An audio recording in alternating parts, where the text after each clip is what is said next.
Hi and welcome to Swissquote's Daily Market Talk. Today is Thursday, November 13th.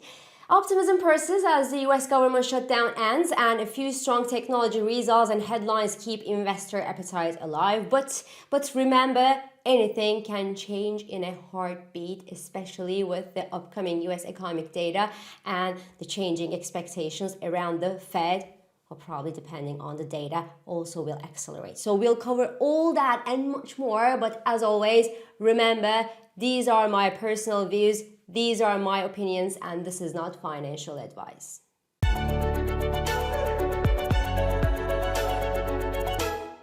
So optimism continues and extends to a fourth session today probably as US government shutdown ends and the latest news and headlines regarding AI and some big technology companies are rather encouraging. Among them, AMD jumped 9% yesterday, yes 9%, after forecasting accelerating sales growth over the next 5 years, and Cisco beat analyst estimates for last quarter yesterday after the bell and raised its annual guidance, saying that their AI-boosted networking demand improved their performance. Not only they are now selling more hardware to their clients, but they're also securing big AI infrastructure orders. So that was the kind of news that investors wanted to hear, that AI investments and AI capabilities are showing up somewhere in the revenue generation. So Cisco jumped 7.5% in the after hours trading yesterday.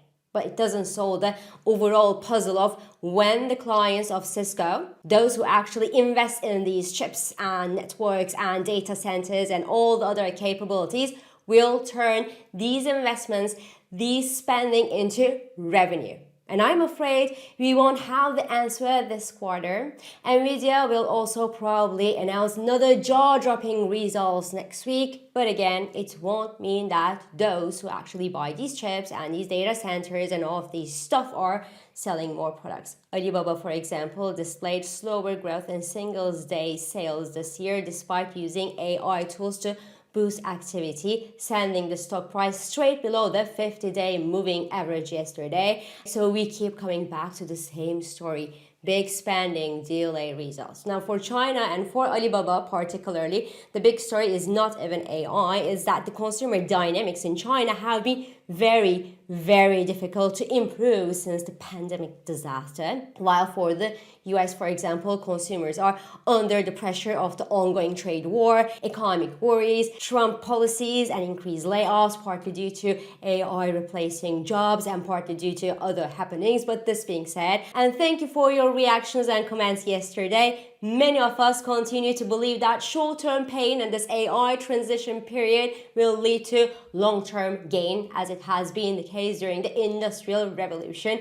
And on that note, Anthropic said yesterday that it will invest $50 billion to build data centers in many locations in the US, including New York and Texas, and the project will create around 3,000 jobs. There you go. But it's just that the big technology valuations and big spending will remain somewhere in investors' minds until Microsoft, for example, comes up and says that their AI-boosted software sales exploded. And that is not yet the case. We see improved sales, but they are not explosive. So voila. And now that we have some time because we don't receive the American data just yet, well, I did an interesting exercise yesterday. I was inspired by a comment claiming that most big technology companies of the United States are safer than the US government.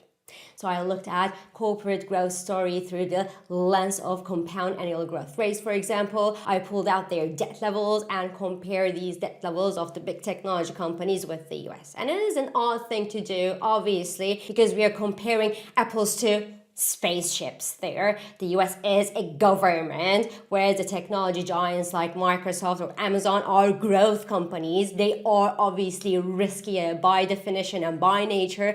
And if they go bankrupt, for example, taxpayers won't be there to save them and they can't print money themselves to save themselves either. But the comparison exercise was quite interesting. Interesting, not conclusive, but interesting still. For growth, well, Nvidia's revenue has compounded by roughly 70% a year over the past 3 years. Microsoft, Meta, and Amazon, they have all grown between 10 to 25% annually, all many multiples of the US 3% GDP growth. There is nothing abnormal here. That is very much normal. The US is growing much less than the big technology companies that are growth companies. But more importantly, these big technology companies may have spent massively in AI, maybe too much, but their debt levels have remained either flat or grown far more slowly than their sales. In other words, their spending was financed by cash and not by borrowing. So that makes their debt to revenue ratios much lower than the US government's. And in numbers, the US debt to GDP ratio is somewhere around 118% today, meaning that the US spends more than it produces, surprise, while the revenue to debt ratio for Microsoft, Meta, and Amazon, for example, vary between 20 to 45%, whereas Nvidia's is less than 1%, almost nil. So if we compare the US government to big technology companies and apply the same revenue to debt logic to compare them with each other, well, there is one big conclusion.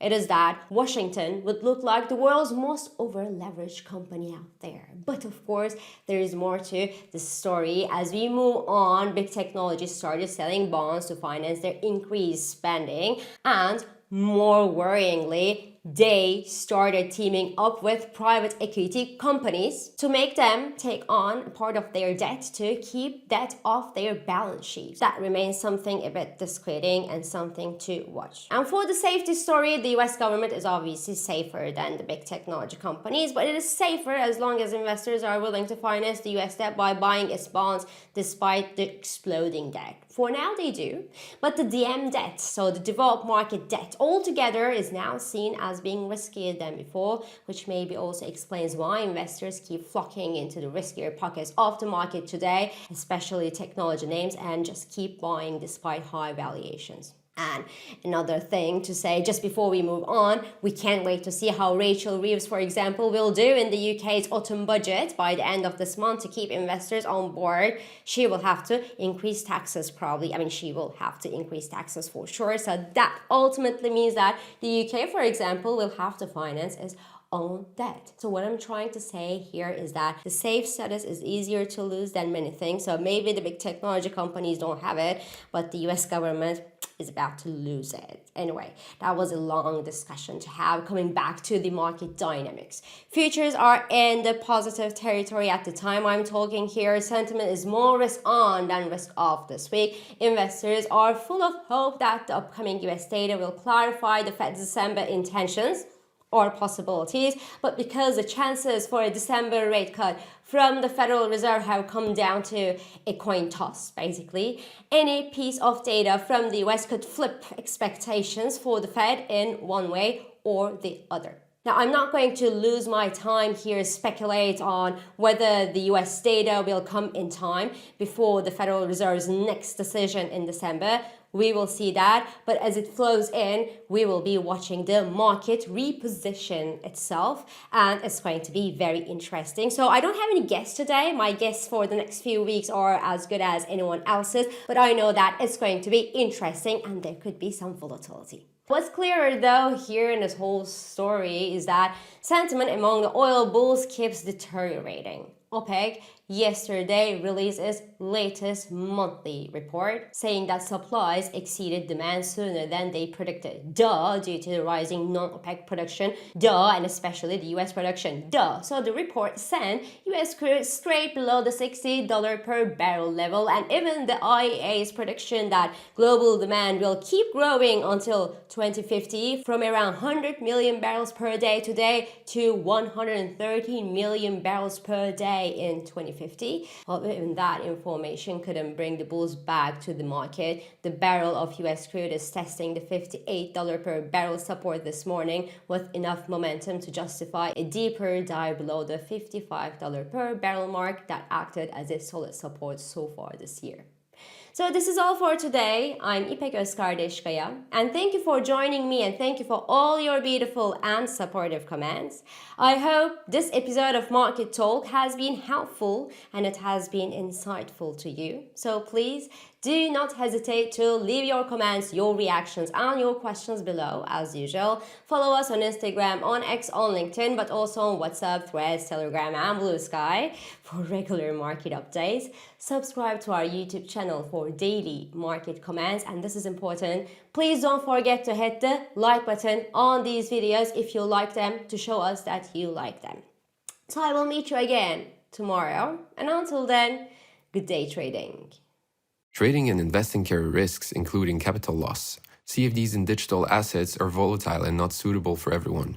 Swissquote assumes no responsibility for accuracy or losses from its use. Products and services are offered only where legally permitted.